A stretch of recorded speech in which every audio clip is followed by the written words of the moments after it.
जैसे ही सम्राट चौधरी मुख्यमंत्री बनते हैं वैसे ही उनका एक पुराना वाला वीडियो वायरल होना शुरू होता है जिसमें वो साफ तौर पे कहते हुए दिखाई देते हैं कि ब्राह्मण कल भी श्रेष्ठ थे, ब्राह्मण आज भी श्रेष्ठ हैं। इस दौरान वो चाणक्य और चंद्रगुप्त मौर्य के साथ और उनके गुरु शिष्य परंपरा का भी जिक्र करते हैं और बताते हैं कि चाणक्य किस तरीके से चंद्रगुप्त मौर्य का साथ दिए थे और उनको राजा बनाए थे। और अब स्थिति यह है कि खुद जो है वो सम्राट चौधरी बिहार के राजा बन गए हैं और ऐसे में माना यह जा रहा है कि कई सारे सवर्णों को जो है वो अपने मंत्रिमंडल में शामिल करने वाले हैं। साफ है कि नीतीश कुमार का जो मंत्रिमंडल है वो एकदम से बदलने वाला है और सम्राट चौधरी अपने हिसाब से मंत्री बनाने वाले हैं जिसमें सवर्णों को बहुतायत मात्रा में जो है वो जगह मिलने वाली है। हालांकि इस दौरान जो है वो ये सब कुछ भी देखा जाएगा कि ओबीसी, एसटी, एससी इन तमाम जातीय समीकरण को भी साधा जा सके, लेकिन सम्राट चौधरी का विशेष फोकस सवर्णों पे होने वाला है। इसके कई सारे कारण हैं, उन कारणों पे भी बात करेंगे।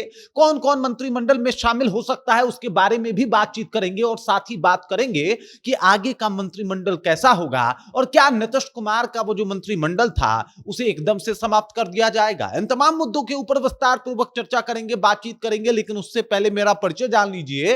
मेरा नाम है रजत और आप जनता जंक्शन देख रहे हैं। देख लीजिए, जो सम्राट चौधरी हैं वो मुख्यमंत्री के कुर्सी पे बैठे हुए हैं और अकेले 29 विभाग जो है वो संभाल रहे हैं। जाहिर सी बात है कि इन विभागों का बंटवारा करना पड़ेगा और बिहार में सुचारू रूप से तमाम सुविधाओं को चलाने के लिए यह बहुत ज्यादा जरूरी है। खुद जो है वो लगभग 29 विभाग लेके बैठे हैं, वहीं पे अगर 15 विभाग की बात की जाए तो दोनों उप मुख्यमंत्रियों में जो है इन्होंने बांट रखा है और ये बातें बता रही है कि भाई साहब जल्द ही जल्द मंत्रिमंडल का विस्तार होगा और उसमें कई सारे नए मंत्री जो है वो शामिल किए जाएंगे। माना यह भी जा रहा है कि सम्राट चौधरी अपने हिसाब से भी कुछ लोगों को मंत्री बना सकते हैं। वो कहा जाता है कि जो भी मुख्यमंत्री बनता है तो उसकी एक टीम होती है, वो नीतीश कुमार के साथ भी था और अब सम्राट चौधरी भी अपना टीम बनाना चाहते हैं। अगर उनको जम के राजनीति करनी है, आगे तक बिहार में राजनीति करनी है, तो इसके लिए उनको सोचना पड़ेगा कि किस तरीके से जो है वो मंत्रिमंडल का विस्तार किया जाए। अब देखिए, मंत्रिमंडल के विस्तार में जो है वो सवर्णों को ज्यादा तवज्जो दिया जाएगा। अब इसके दो तीन कारण हैं। पहला कारण यह है कि सवर्ण की राजनीति जो भाजपा आज तक करते आई है उसको सम्राट चौधरी किसी भी कारणवश खोना नहीं चाहते। कौन बना बनाया घर तोड़े साहब, कौन बना बनाया वोट बैंक खराब करे, और इस तर्ज पे सम्राट चौधरी जो है मंत्रिमंडल में खास करके सवर्ण यानी राजपूत, भूमिहार, ब्राह्मण और लाला को तवज्जो देने वाले हैं। अब देखिए, इनको कुल आबादी को मिला दिया जाए तो कुल आबादी लगभग 15% हो जाती है और 15% आबादी के साथ खिलवाड़ तो कतई नहीं करना चाहेंगे। जो बना बनाया उनका वोटर है उनको नहीं बिगाड़ना चाहेंगे। इसके अलावा बात किया जाए तो जिस वक्त से विजय सिन्हा को उप मुख्यमंत्री की कुर्सी से हटाया गया है तब से लेकर अब तक सम्राट चौधरी के ऊपर ये तोहमतें लगी हैं कि सम्राट चौधरी क्या सवर्ण विरोधी है या सिर्फ विजय सिन्हा से ही उनको प्रॉब्लम है। और ये बातें जो है अब हर तरफ चर्चा के केंद्र में भी है।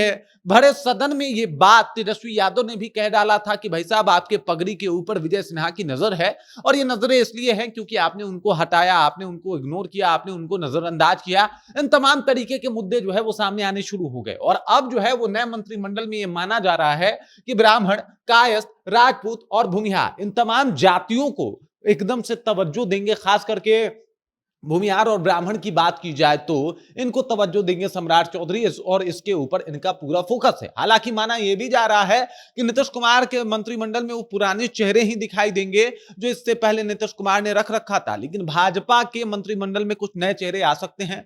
कुछ पुराने चेहरे को जो है वो टाटा बाय बाय कर दिया जा सकता है और सम्राट चौधरी अपने हिसाब से मंत्रिमंडल डिसाइड कर सकते हैं, बना सकते हैं, जिसमें सवर्ण को भी मतलब रखा गया है। तो इसके अलावा तमाम जातियों को लेकर भी समीकरण बिठाने की कोशिश किया जा रहा है, जैसे ओबीसी का बड़ा चेहरा, एसटी एससी का बड़ा चेहरा, मुसलमानों का बड़ा चेहरा, इन तमाम लोगों को मिला के जो है वो अपना मंत्रिमंडल बनाने की कोशिश कर रहे हैं। और इसको लेके सम्राट चौधरी का सबसे पहला काम जो है वो इसके ऊपर है कि सवर्ण वोट बैंक, जो हमेशा से भाजपा का वोट बैंक माना जाता है, वो कहीं गड़बड़ ना हो जाए। और इसी वजह से जो है इस बात की भी चर्चा है कि इस बार सवर्णों का मंत्रिमंडल में ज्यादा से ज्यादा संख्या देखने को मिल सकती है और इस तरीके की तैयारी भी हो रही है। हालांकि कई नए चेहरे होंगे लेकिन कई पुराने चेहरे भी होंगे जो नीतीश कुमार के शासनकाल में भी मंत्रिमंडल में शामिल रहे। बाकी इस खबर, इस जानकारी को लेकर आप क्या सोचते हैं? सवर्णों को लेकर जो सम्राट चौधरी नया पैंतरा आजमा रहे हैं, क्या वो सक्सेसफुल हो पाएगा? इसको लेके कमेंट करके अपना विचार जो है आप हम तक पहुंचा सकते हैं। बाकी आप देख रहे हैं जनता जंक्शन और मेरा नाम रजत है।